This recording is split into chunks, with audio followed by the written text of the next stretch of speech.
Hello guys! Welcome sa aking YouTube channel at sa video ito ay ating tatalakayin ang mitolohiya na pinamagatang sina Thor at Loki sa lupain ng mga higante ni Snorri Sturluson. Isinalin sa Pilipino ni Sheila C. Molina. So bago tayo magsimula, huwag kalimutan mag-like, share and subscribe para updated kayo sa bagong paparating na akdang pampanitikan. Let's go! Kilalanin muna natin ang mga tauhan sa mitolohiya. Ang mga Diyos, si Thor, Diyos ng kulog at kidlat, pinakamalakas sa mga Diyos ng Aesir. Loki, kasama ni Thor sa paglalakbay, may kapilyuhan.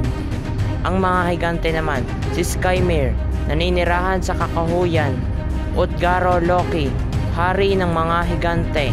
Logi, Hugi at Eli, kabilang sa kuta ni Utgaro Loki. Ang mga tao, Jopti at Roska, anak na lalaki at babae ng magsasaka.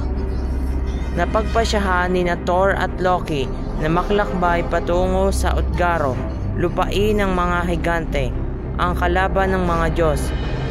Kinaumagahan, sila ay naglakbay sakay ng karuwahe na hinihila ng 2 kambing. Nang abuti ng gabi sa paglalakbay, nagpahinga sila sa bahay ng isang magsasaka. Kinatay ni Thor ang 2 kambing at inilagay sa malaking kaldero. Iniluto at inihain ito sa hapunan. Inanyayahan ni Thor na sumalo sa kanila sa pagkain ang mag-anak na magsasaka. Ang anak ng lalaki ng magsasaka ay nangangalang Jopti at Roska, naman ang anak na babae. Inutos ni Thor sa magsasaka na paghiwalayin ang buto ng kambing sa balat nito. Ngunit hindi sumunod ang anak na lalaki na si Jopti.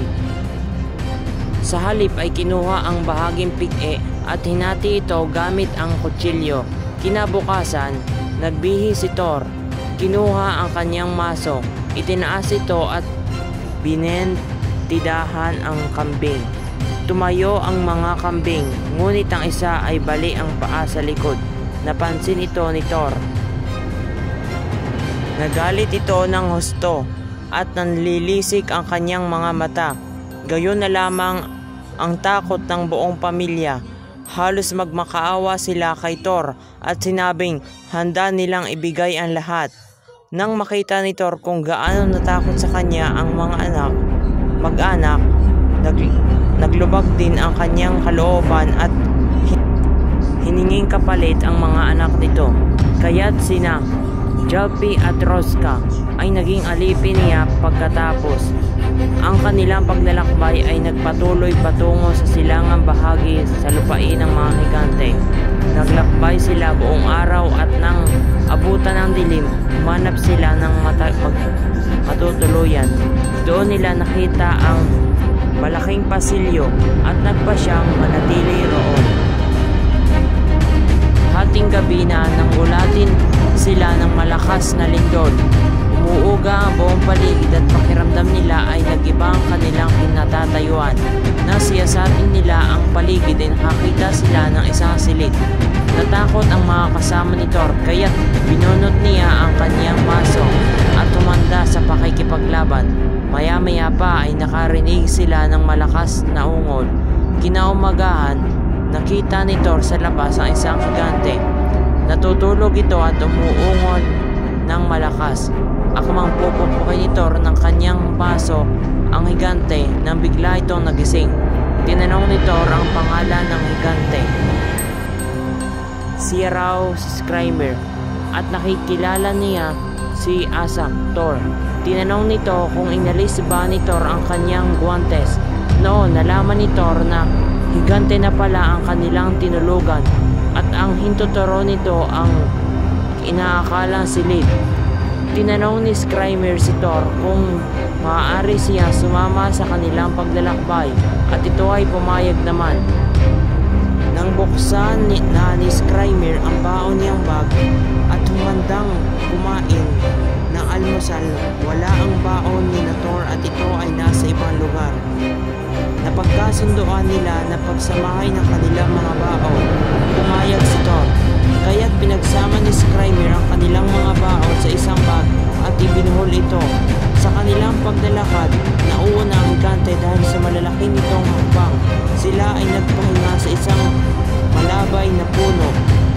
napagod ang higante kaya't ito'y nakatulog agad at napakalakas humilig.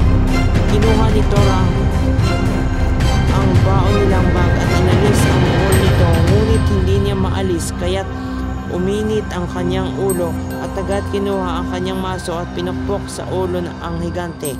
Nagising si Skrymmir at inaakalang may nalaglag na dahon sa kanyang ulo. Tinanong si Thor kung sila ay kumain na. Sinabi nitong tapos na. Nang handa nang matulog, lumapit sila ng ibang puno. Hating gabi na nang marinig na naman ni Thor ang malakas na hilig ng higante. Nagising si Thor, kinuha ang kanyang maso at muli pinukpok ang higante. Nagising ang higante at tinanong kung may acorn ba na nahulog sa kanyang ulo. Ano ba ang nangyayari sa iyo, Thor? Sabi ng higante. Sinabi nitong siya ay naaaalimpungatan lamang at mahaba pa ang oras para matulog. Naisip niya na kapag pinukpok niya sa pangatlong beses si Skrymmir ay maaaring hindi na nito kayanin kaya't hinintay niyang muling matulog ang higante. Kinabukasan, habang natutulog pa ang higante ay hinugot ni Thor ang maso sa ulo nito. Napatayo si Skrymmir. Kinamot ang kanyang pisngi at nagwika kung may mga ibon ba sa itaas ng puno. Nang siya ay magising, tila may mga nahuhulog na dahon sa kanyang ulo. Gising ka na ba, Thor? Wika niya. Oras na upang bumangon at magbihis. Malapit na kayo sa karehan ni Utgaro. Narinig ko kayong nagbubulungan na ako ay walang kwenta higante. Kung makararating kayo kay Utgaro, makikita ninyo ang malalaking tao roon. Bibigyan ko kayo ng mabuting payo.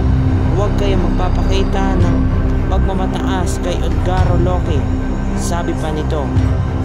Nagpatuloy paglalakbay ang grupo ni Thor hanggang makita nila ang matibay na tanggulan. Sinubok na buksan ni Thor ang tarangkahan ngunit hindi niya mabuksan. Nakakita sila ng mataas sa pader. Pinanhik iyon at doon ay may daanan. Nakita nila ang malalaking tao na nakaupo sa dalawang bangko. Sumunod na araw ay kaharap na nila ang hari na si Utgaro Loki. Nakilala niya si Thor, ang mahusay na mandirigma.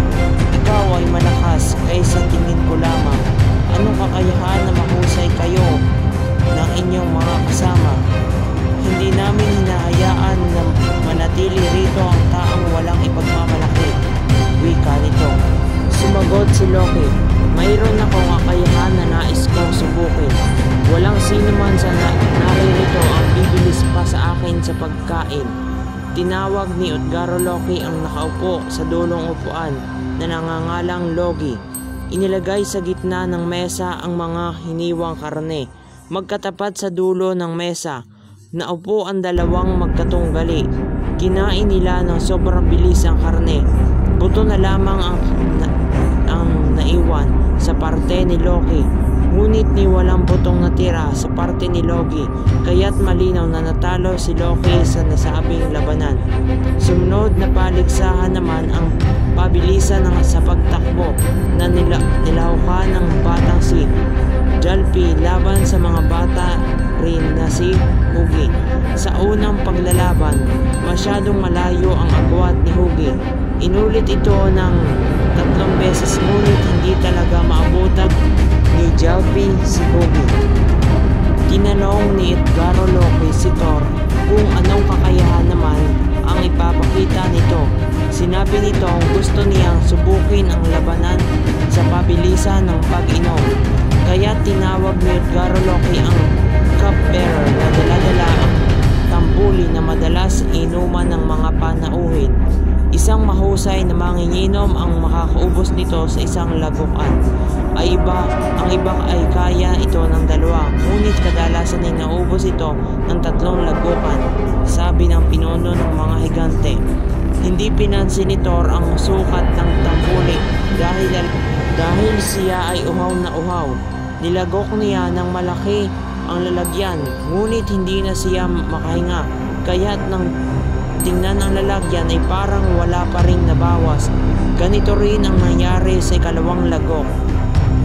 Sinabi ni Utgaro Loki, Kailangan mo lagukin ito lahat sa pangatlong pagkakataon.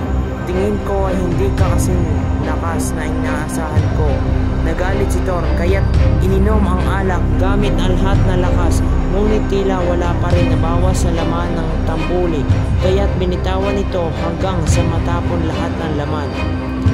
Ipinakikita lamang na ang lakas mong taglay ay hindi kasintindi tulad ng aming iniisip.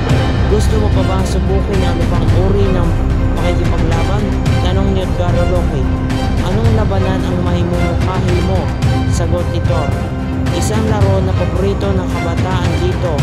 Buhatin ang aking pusa mula sa lupa.